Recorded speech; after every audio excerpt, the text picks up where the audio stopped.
इतिहास जगत में आपका अभिनंदन दोस्तों। इतिहास पाठ में आज हम पढ़ेंगे इतिहास का क्षेत्र। मेरे पास जो किताब है उसका नाम है इतिहास दर्शन, जिसे लिखा है डॉक्टर झारखंडे चौबे ने। मित्रों, बहुत जरूरी पाठ है इतिहास का क्षेत्र। इसे हम अनेक खंडों में पूरा करेंगे। मैं आरंभ करता हूं। आदिकाल से आधुनिक युग तक इतिहास का क्षेत्र निरंतर परिवर्तनशील रहा है। इसके विकसित रूप का एकमात्र आधार विभिन्न युगों के सामाजिक मूल्य तथा उनकी आवश्यकताएं रही हैं। प्रारंभ में इतिहास चिंतन का उद्गम अतृप्त ज्ञान तृष्णा को तृप्त करने के उद्देश्य से हुआ था।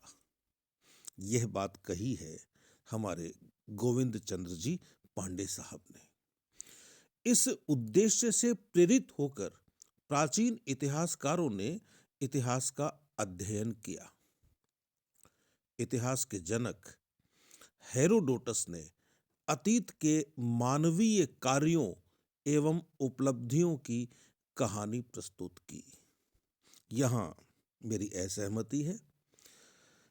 इतिहास के जनक हेरोडोटस, यह बात भारत नहीं कह रहा, यह यूरोप कह रहा है। भारत में इतिहास पांचवां वेद है और हेरोडोटस के लिए पुस्तकों में जब लिखा जाता है कि वह इतिहास का जनक था, तो मित्रों आप यह मान के चलिए कि हेरोडोटस हिस्ट्री का जनक था। हिस्ट्री और इतिहास में मूलभूत अंतर है, इसे समझने की आवश्यकता है। भारतीय अवधारणा इतिहास की अवधारणा है, पश्चिम की अवधारणा हिस्ट्री की अवधारणा है। जब उचित समय आएगा तो मैं आपको हिस्ट्री और इतिहास का अंतर भी बताऊंगा। खैर, रेनियर ने उचित ही कहा है कि प्रत्येक युग में समाज इतिहासकारों से कुछ प्रश्न करता है और इतिहासकार नवीन साक्ष्यों के आलोक में अतीत से उनका उत्तर प्राप्त कर समाज के समक्ष प्रस्तुत करता है। इसीलिए कालिंगवुड ने इतिहास को प्रश्नोत्तर माना है। सभी इतिहासकारों ने प्रत्येक युग में इतिहास लेखन की आवश्यकता को स्वीकार किया है। उनका एकमात्र अर्थ सामाजिक मूल्यों तथा आवश्यकता के अनुसार इतिहास का प्रस्तुतिकरण था।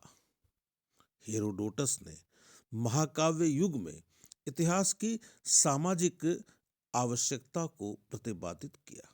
मित्रों, मैं जब यह कहता हूं कि हेरोडोटस इतिहास का जनक नहीं था, तो मैं यह नहीं कहता हूं कि अतीत को लिखने के संबंध में जो बातें कही गई हैं उन बातों में हेरोडोटस का कोई योगदान नहीं था, मैं यह नहीं कह रहा।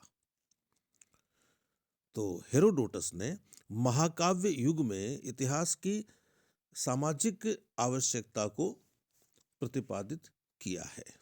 वैज्ञानिक युग की सामाजिक आवश्यकता ने ब्यूरी को इतिहास विज्ञान है न कम और न अधिक के रूप में प्रस्तुत करने के लिए बाध्य किया। मध्य युग में जब धर्म की प्रधानता स्वीकार की गई, सेंट अगस्टीन ने संपूर्ण विश्व को ईश्वर का नगर कहा, सिटी ऑफ गॉड।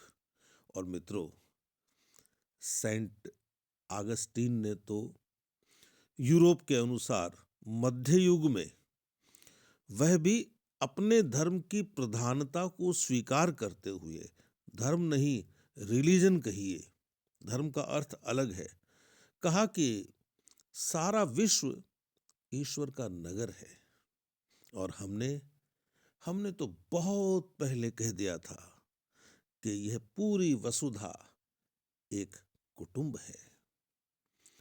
मानव समाज में विकास की प्रक्रिया निरंतर चलती रही है। इस विकास प्रक्रिया के साथ साथ सामाजिक आवश्यकताएं भी विकसित होती रही हैं। समाज से संबंधित इन्हीं प्रश्नों का उत्तर इतिहासकारों ने दिया है। आदिकाल से मानवीय प्रक्रिया का स्वरूप संघर्षमय रहा है। यह उत्थान, विकास तथा पतन की वक्र रेखीय गति ही इतिहास गति मानी गई है। इतिहास क्षेत्र के अंतर्गत जब इतिहासकार किसी घटना का क्रमबद्ध विवरण प्रस्तुत करता है तो उसके समक्ष 3 प्रश्न उपस्थित होते हैं। घटना क्या है, वह कैसे घटी और क्यों घटी। इतिहासकार इसी का विश्लेषण प्रस्तुत करता है। इतिहासकार के 2 प्रमुख कार्य हैं, तथ्यों का संकलन तथा उनका विश्लेषण। एक का स्वरूप विषयनिष्ठ और मानवतावादी है तो दूसरे का स्वरूप वैज्ञानिक और वस्तुनिष्ठ है। ट्रेवेलियन के अनुसार इतिहासकार अपने इतिहास के प्रस्तुतिकरण में 3 प्रमुख उपादानों का प्रयोग करता है: वैज्ञानिक, परिकल्पनात्मक तथा साहित्यिक। यद्यपि मानवीय कार्यों तथा उपलब्धियों पर प्रकृति का अध्ययन इतिहासकार के क्षेत्र से बाहर है। यह अत्यंत महत्वपूर्ण बात है जो कॉलिंगवुड ने कही कि यद्यपि मानवीय कार्यों तथा उपलब्धियों पर प्रकृति का अध्ययन इतिहासकार के क्षेत्र से बाहर है। इतिहास क्षेत्र के अंतर्गत मनुष्य के एक साधारण कार्य से लेकर उसकी विविध उपलब्धियों का वर्णन होता है। मित्रों, वर्णन नहीं कहना चाहिए, यहाँ कहना चाहिए विश्लेषण होता है। यद्यपि प्रकृति का अध्ययन इतिहास क्षेत्र से बाहर है, फिर भी इतिहास में प्रकृति की पूर्ण उपेक्षा संभव नहीं। जब कॉलिंगवुड ने इतिहास को विचार का इतिहास स्वीकार किया तो प्रोफेसर वाल्श ने सबसे पहले इसका विरोध किया। वाल्श ने कहा कि मनुष्य के कार्यों तथा उपलब्धियों पर प्रकृति अथवा प्राकृतिक घटनाओं का सर्वाधिक प्रभाव पड़ता है। भूकंप, बाढ़, अकाल, अतिवृष्टि, अनावृष्टि प्रायः मानवीय कार्यों एवं उपलब्धियों को नियंत्रित करती हैं। पर्वत, नदी, झील तथा समुद्र ने मानवीय समाज के भाग्य को निर्धारित किया है। मध्य एशिया की पठारी तथा बंजर भूमि ने मंगोलों को लुटेरा तथा लड़ाकू बना दिया। यूनान के द्वीप समूहों ने उनके हृदय में उपनिवेश स्थापना की प्रवृत्ति को जन्म दिया। भारतवर्ष में सिंधु, गंगा, यमुना तथा हिमालय की भूमिका इतिहास में महत्वपूर्ण रही है। वाटरलू, प्लासी तथा पानीपत का महत्व नहीं होता यदि नेपोलियन, क्लाइव तथा बाबर से इन स्थानों का संबंध नहीं होता। कावेरी नदी का महत्व कर्नाटक के इतिहास में महत्वपूर्ण रहा है। हम कह सकते हैं कि प्रकृति तथा भौगोलिक परिस्थितियों के परिवेश में ही मानवीय कार्यों एवं उपलब्धियों का अध्ययन इतिहास के क्षेत्र के अंतर्गत आना चाहिए। इस प्रकार इतिहास क्षेत्र का स्वरूप सामाजिक आवश्यकताओं के अनुसार सदैव विकसित होता रहा है। इतिहास लेखन के जनक हेरोडोटस से 20वीं सदी के महान इतिहासकार टॉयनबी तक यदि इतिहास लेखन की विवेचना की जाए तो इसके निरंतर परिवर्तित स्वरूप का अनुमान हो सकता है। जैसे प्रत्येक कवि अपने युग का कवि होता है, जैसे प्रत्येक कवि अपने युग का कवि होता है, उसी प्रकार प्रत्येक इतिहासकार अपने युग का इतिहासकार होता है। कवि वाणी की भांति इतिहासकार की वाणी भी युग की वाणी होती है। अतीतकालिक समाज का पूर्ण चित्रण ही इतिहास का प्रमुख उद्देश्य होता है।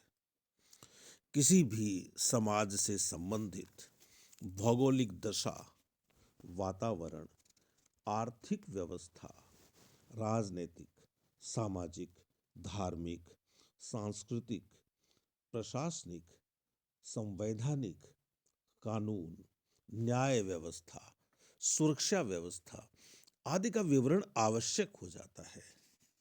समाज से संबंधित सभी प्रश्न महत्वपूर्ण हैं।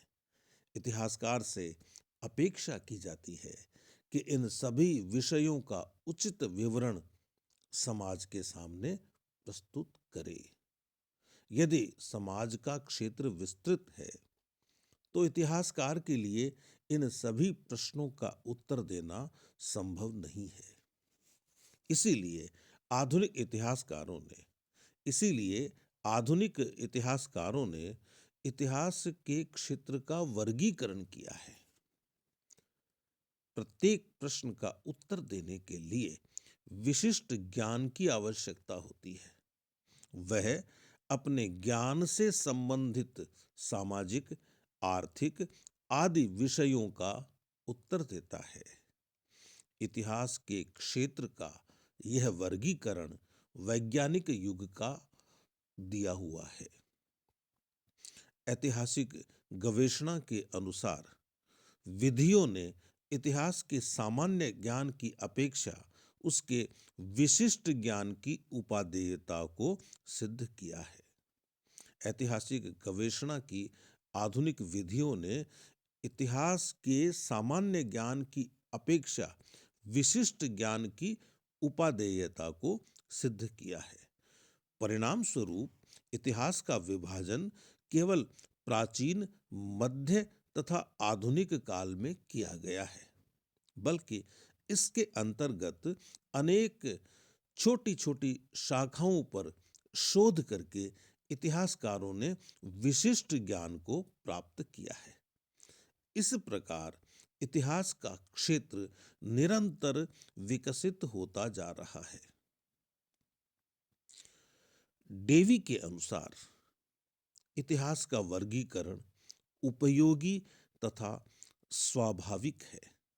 इसका एकमात्र उद्देश्य विशेष तथा परिवर्तित घटनाओं का ज्ञान प्राप्त करना है। मित्रों, डेवी की किताब का नाम है human nature and conduct. Dewey ने जो बात कही है कि इतिहास का वर्गीकरण उपयोगी है तथा स्वाभाविक है, इसका अर्थ यह है कि यदि आप इतिहास को वर्गीकृत करके अध्ययन नहीं करेंगे तो आप किसी भी निष्कर्ष पर पहुंच नहीं पाएंगे। क्यों? कि हम बहुत थोड़ा थोड़ा प्राप्त कर पाएंगे।